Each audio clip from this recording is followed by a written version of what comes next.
Hello guys, আজকে আমার first mini blog. আজ আমি গিয়েছিলাম একটু স্টেশনারি মার্কেটিং করতে, বিয়ে বাড়ি বলে কথা।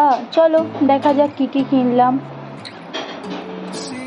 তো তোমাদের ফার্স্টেই বলেছিলাম বিয়ে বাড়িতেই শাড়িটা দেখো কিনেছিলাম, আর অবশ্যই এটা আমি কালই স্টিচিং করে এনেছিলাম, তো আজকেই দেখাচ্ছি। তারপর এই যে কিনেছিলাম টিস্যু, মুলতানি মিট্টি, আরও অনেক কিছুই কিনেছিলাম মোটামুটি, যেমন আইল্যাশেস, নেল পলিশ, আরও অনেক কিছু। এই নেল পলিশটা পার্সোনালি আমার খুব ভালো লেগেছে ডিব্বাটার জন্য, মানে খুবই কিউট ছিল।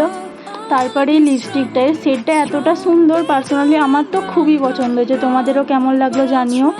তারপর গোলাপ জল, তারপর আদার্স আরও অন্যান্য কিছু কিনেছিলাম। এরমভাবেই দেখো, কন্টিনিউ করো, কেমন লাগলো জানিও, ভালো লাগলে লাইক অ্যান্ড সাবস্ক্রাইব। তারপর সোনামা এসেছে, আমার সোনামার সাথে একটু আদর করলাম। সোনামা মিঠুর সাথে কথা বলছিল। দেন জিলিপি খেতে খেতে আজের মতো বিদায় নিলাম, টাটা।